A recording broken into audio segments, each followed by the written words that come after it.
Entrepreneurship can be really hard, and when you're doing it by yourself, trying to navigate the terrain, it can almost be impossible. That's why we created the Entrepreneur Circle. Every episode, you're going to hear from incredible entrepreneurs who are in the same trenches that you are in. And we're going to talk through what's working, what's not working, whether it be in marketing, finance, or anything in between. We're here to talk business and figure out how each of us can rise together. So welcome to the circle. Let's dig in. Hello, everybody. Welcome to the Entrepreneur Circle podcast. I'm Paresa Noble, and I am here today with an absolute legend. Today's guest has been an entrepreneur for years. Now he is in the supplement industry, running his business online, working completely remote, traveling the world. And he's not only running his own businesses, he's consulting businesses to go from medium size to large, 7-8-figure businesses that are really making an impact in the world. So welcome, James Klein. I'm so excited to have you on. It's great to be here. Thanks so much for having me. Absolutely. I know that there is a lot that we could dig into, and I think when I think about where to start, I would love for you to kind of speak to our audience about how it was when you started your businesses. The whole journey of learning something new, learning a new industry, learning how to work on your business rather than in the business. That is a big transition for many of us entrepreneurs, and I think that would be a great place to kick off this conversation. It was a total haphazard event that sort of got me into the supplement business. I was running an IT business that did software development primarily for law firms. And I had a friend who was a world-class athlete who had the idea to start a supplement business. And he wanted me to help advise along the process and asked me to put a little bit of money into the business to help get it off the ground. So I wrote a very small check in the beginning. I think it was $12,500 or something. And I'm the type of person that just doesn't put money into something. I need to understand all the moving pieces and really understand the opportunity. So once I committed to make the investment, I spent a lot of free time really digging into the supplement world, going to retail stores, going to events, and really understanding where the fish were swimming, for lack of a better term. Because it's great to launch a product, but if you launch a product that nobody wants, chances are you're not going to succeed. And as the business started progressing a little bit, I took a real liking to the supplement space. If we could go back to what you just said about understanding where the fish are swimming, that is the number one piece that helped me dial in on my business. And it sounds like it was what really set the tone for yours as well. The advantage in today's world is that you can accomplish a lot just with Google and AI certainly, and understand what's going on. We entered the supplement business in 2001. So we certainly had the internet, but most consumers were still buying in retail stores, the GNCs and vitamin shops of the world, or they were buying protein powders or pre-workouts at their gym. So it required us to talk to a lot of store owners and really dig into the market that way. The theory was build a product and then find the customers for it. In today's world, it's just the opposite. Find a market and then build the product that serves that market. That has been the biggest change I've seen, certainly in the last 20 or 25 years. In today's world, you can literally in a week have a Shopify store live with a product to sell. 25 years ago, that was not the case. So there are massive advantages in today's world. We were talking about Mr. Beast, and literally he started a YouTube channel. And look what he's built it into. It's absolutely amazing. I have such respect for the people like that. The Kardashians couldn't have done 25 years ago what they've done today. It's just a very different world, and there's massive opportunity there. Absolutely. You know, it's interesting you bring up Mr. Beast because I think he recently put out a PDF talking about his whole formula on how to create a viral YouTube video. And he's talking about the virility of each video and how he locked himself in his room for like 5 years before he even started. And he did research and he looked at all of the videos on YouTube that were going viral and found the common denominators and the different characteristics that would add up to the quote virility of that video. And then he went and started creating his own content. Obviously, entrepreneurship is not just a, willy-nilly decision. It's filled with risk. You got to kind of think about it a little bit, but I think a lot of times entrepreneurs can get into business, and as it should be, you're kind of figuring it out as you go. What would you say to the entrepreneur that has figured out most of it, but they're really trying to find that groove? What is the catalyst that kickstarts things into momentum for people? So the first thing I'll say about that is there's no such thing as a perfect product. So if you're waiting for your business to have the perfect product or service, you're never going to launch your business because you're always learning and iterating and improving. So I'm a big believer in launching a minimum viable product or service. Don't just launch something that nobody wants, but if you've identified an area where you can help people with a product or a service, good enough in the short term is fine. As business owners, sometimes we think we know exactly what the market needs, but we're negotiating with ourselves. We're telling ourselves what we think the market needs. Ultimately, the market will tell us what it is. So you launch something and then you keep iterating and improving as you go along. I think that's the biggest thing that we should highlight from this is it's all about iterations. When I was first starting off in this, our friend Tony Grubmeyer, he told me version done is better than version none. Just put something Absolutely. out. Put something out, see how it does, test it, and then create different variations of it. Sure. Look at those Stanley mugs that everybody Yes. is buying now. Yep. The mugs were a minuscule part of the overall Stanley hardware business. And all of a sudden, because of the internet and because a few posts went viral, look at what they've accomplished. It's absolutely amazing. That wouldn't have been possible 25 years ago. Absolutely. And to dig into their marketing aspect, the Stanley Cup used to be marketed to construction workers because it was so durable and resilient. And now it's to like suburban moms. I got a Stanley Cup. Right. And I'm sure every day when you do carpool, you have the Stanley Cup sitting in the cup holder. I sure do. I sure do. I love my Stanley Cup. But it's interesting, right? You don't know. And that's even going back to understanding where the fish are swimming. It can be different pools of fish, different types of audiences that will like your product. But if you never open that door and give yourself a chance to walk through it, then how will you know? Exactly. If you don't take the chance, then you're always going to be stuck in neutral and wondering what if and what should I do. So sometimes you just have to go for it. Give yourself the best chance at success, certainly. But sometimes you just have to show up and try to accomplish something. And then it's all about your numbers. He who doesn't understand his data in today's world is destined to fail. So there's so much data available to us now. You launch a podcast. How many downloads were there? How many listens? What's the average listen time, etc.? And if you see that the average listen time on a podcast is only a minute, chances are the intro to your podcast isn't very good. So you have to know your data regardless of whether you're selling a service or a product.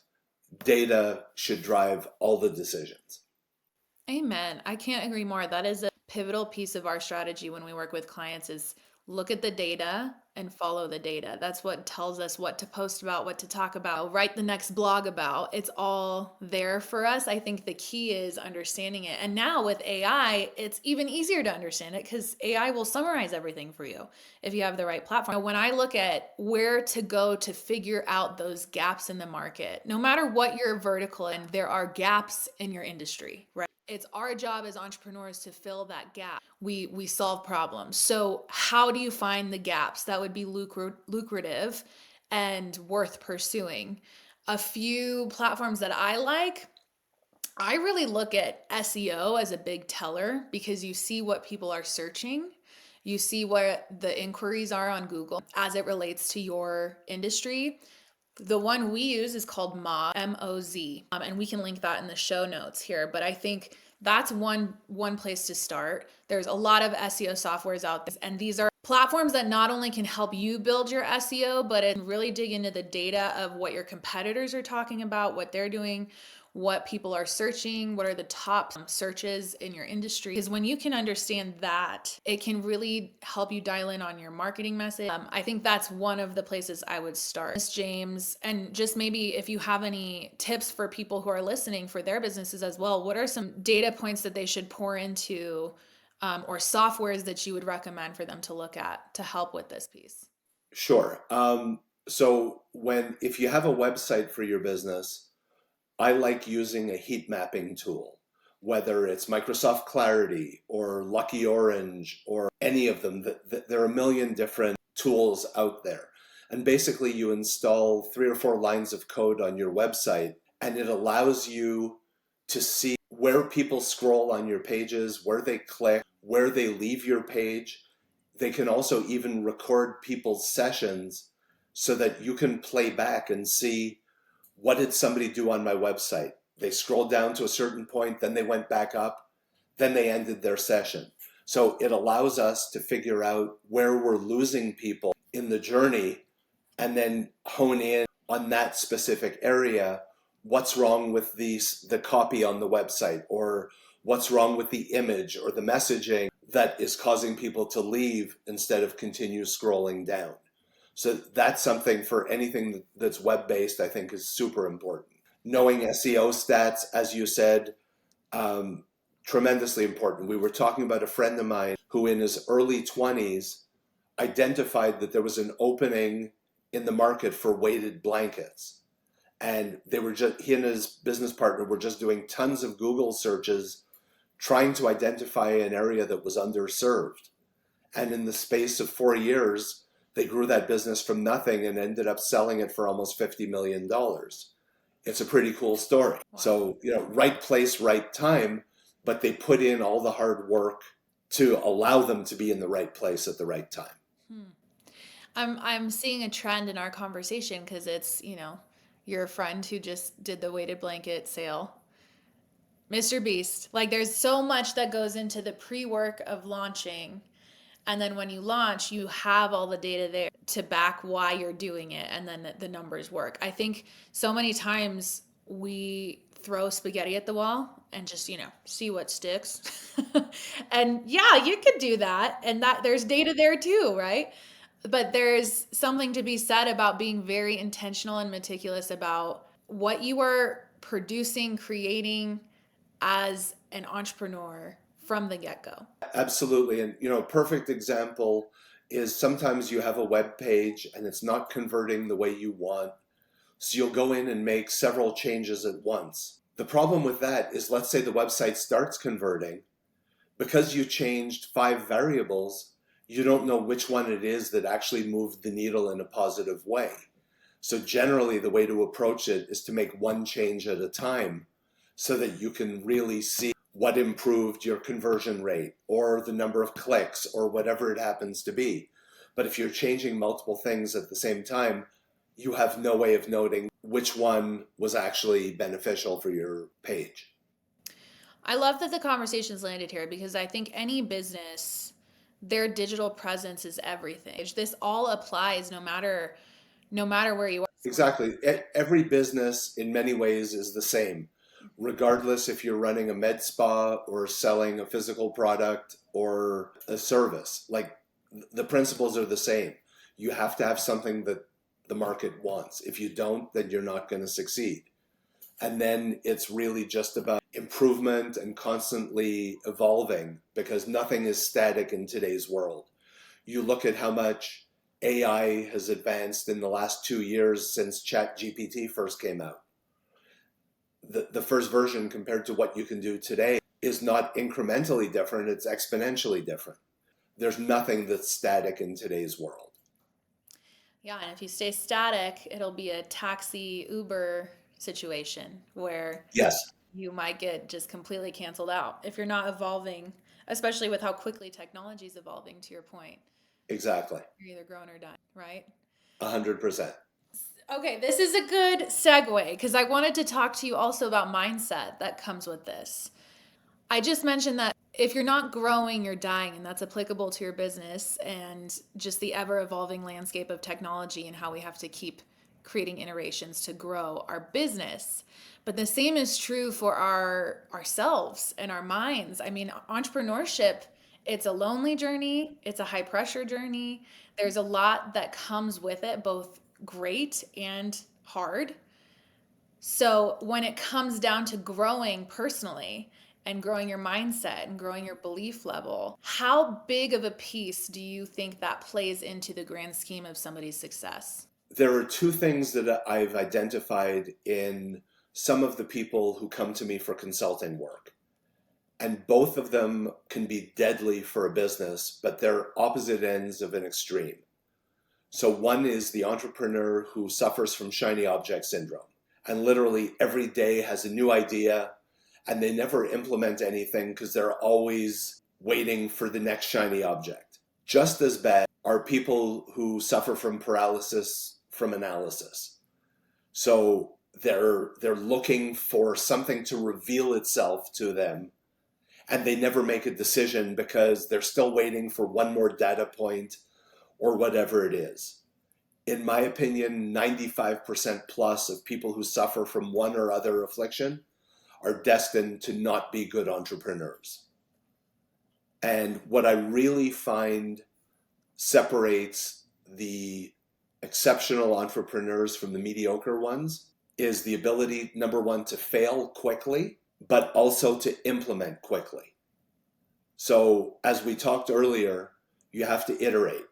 So, in the beginning, failure is just as important as success because once you identify what doesn't work, it allows you to identify what will work. But the biggest thing is being able to implement and iterate quickly. Don't take a month to build the perfect web page. Make a change, get some statistically significant data, see if it improved things the way you wanted it to, and then make the next change. So fast failure, but fast iteration and fast implementation are what, in my opinion, really distinguishes the good entrepreneurs. I couldn't agree more. Having a decisive take on what you're doing next, it's so important. You're so right, too. There's analysis paralysis and then shiny object syndrome, two ends of the spectrum. I know a lot of people like that. I'm definitely more so a shiny object type of person. I'm curious to hear what do you think is the fix for that? If someone listening is like, "Oh, I come up with a lot of ideas and then I don't see them through because there's so many." To me, the people with shiny object syndrome need a good business partner who's an implementer. Because if they're on their own and they're always looking for the next great idea, they will never implement anything. So, in many cases, it's really the kiss of death, and they probably shouldn't be an entrepreneur. They might be better off working for somebody. Entrepreneurship is not for everybody. There's something to be said about having a good job and knowing money's being deposited into your bank account every week or 2 weeks, whatever it is, and having that security. Because, people look at somebody like Mr. Beast or the Kardashians and think that their journey is a straight line from down here all the way up here. But it's not. It's a roller coaster, and there's lots of ups and downs. So what I've learned in 40 plus years of doing this is when things are really good, don't get too excited and leave money in the business. Don't Just because you had a good year or a good quarter doesn't mean you can start going out and buying fancy cars and living that laptop lifestyle. You have to leave money in your business for when things are not going to be as good. And when things are bad, know that quite often it's just a cyclical thing and things will probably get better. So don't get too down when things are bad. It's really about sort of leveling out the roller coaster rather than having the massive emotional swings, because that can be absolutely exhausting. You mentioned bring in a partner. That is actually really interesting because I think of so many power partners, business partners, who are just completely different personalities. One is very visionary, let's go, go, go. might have a little bit of shiny object, and then the other is very operations oriented. Let's go. I know that in my business, Linda has been, she's our director of marketing operations. She has just been my absolute rock in building this. If you don't have that other and that other side of the coin, then all your ideas will fall flat. It'll be hard to get traction. And then on the other side of the spectrum, analysis paralysis. What would you say is the fix for analysis paralysis? Honestly, I'm not sure that there is a fix because they get so focused on looking for something that's magically going to reveal itself from an Excel sheet or a QuickBooks or whatever it happens to be. And quite often, there's nothing magical there. It's just that they're stuck and don't know what to do, so they do nothing. And those are businesses that generally fail pretty quickly because they never implement anything.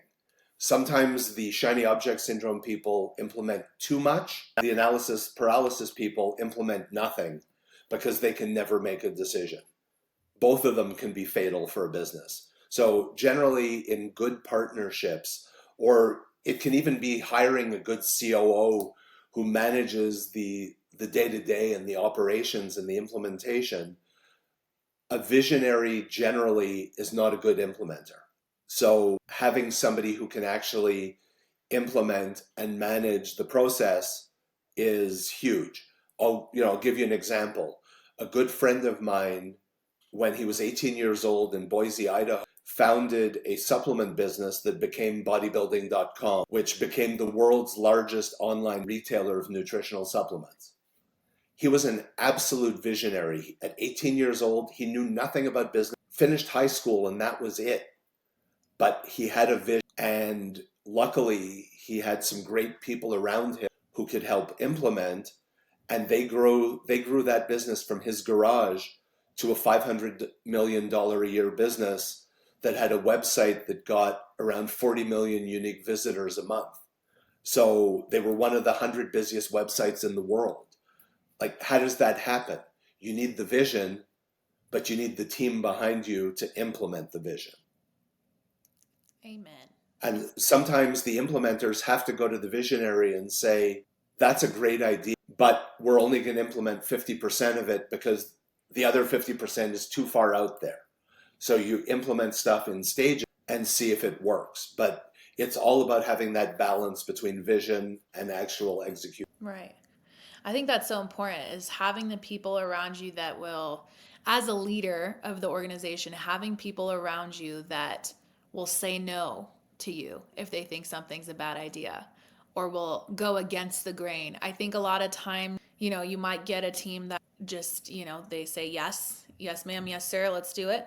But I think the ones that really rise in the ranks are the ones that will say no and push back. Or at least exactly push back and make the visionary flesh out the idea more and explain in detail how they see it all playing out. Because when you break it down into steps, then it's very easy to identify what's going to break. So, one of the things that I ask every single consulting client that I work with is, if I could help you double your business overnight, what's going to break?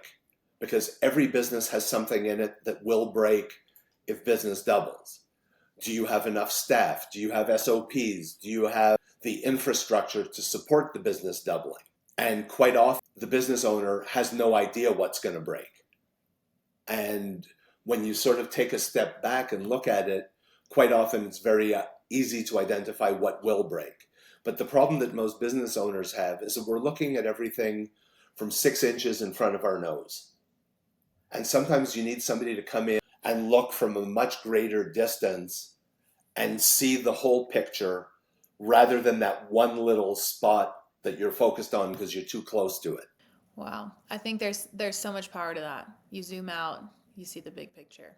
Exactly. But sometimes you need a fresh set of eyes because stuff that we look at so closely becomes very obvious to somebody new who walks in and says, but why is this like this? Or why are you doing it this way?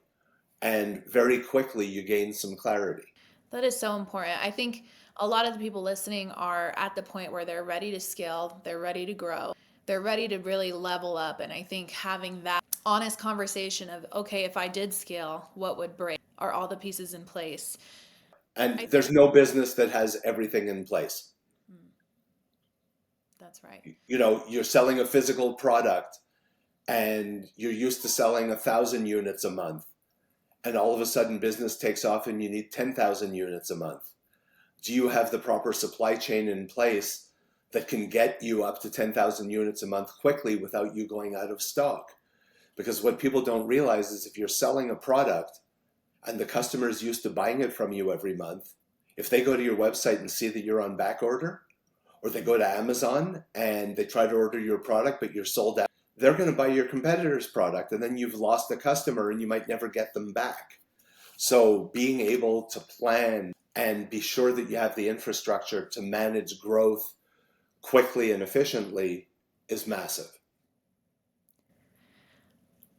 In closing thoughts, I want to dig into that a little bit more too and see what are the final words that you'd leave our listeners as they go on this venture to grow their businesses.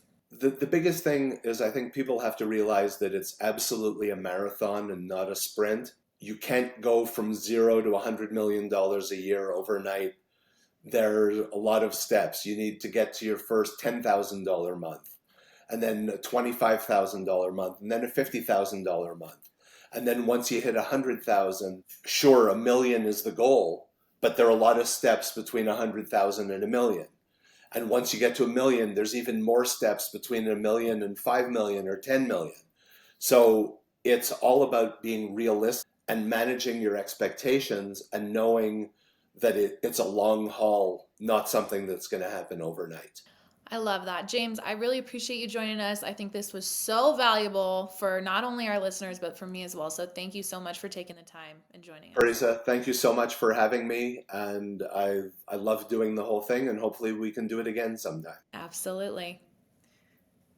Remember this as you go about your day today. The ideas that are on your heart for a reason. Do not ignore them. Tune into them. Tap in, lean in, understand them, and pursue them. If not you, then who? If this episode was helpful to you in any way, please like, share, comment, subscribe. It does wonders for our efforts, and it helps us to continue our mission of inspiring entrepreneurs and giving them the resources and the perspective we all need to take it to the next level. Thanks for tuning in. I'm Paresa Noble, and we'll catch you next time.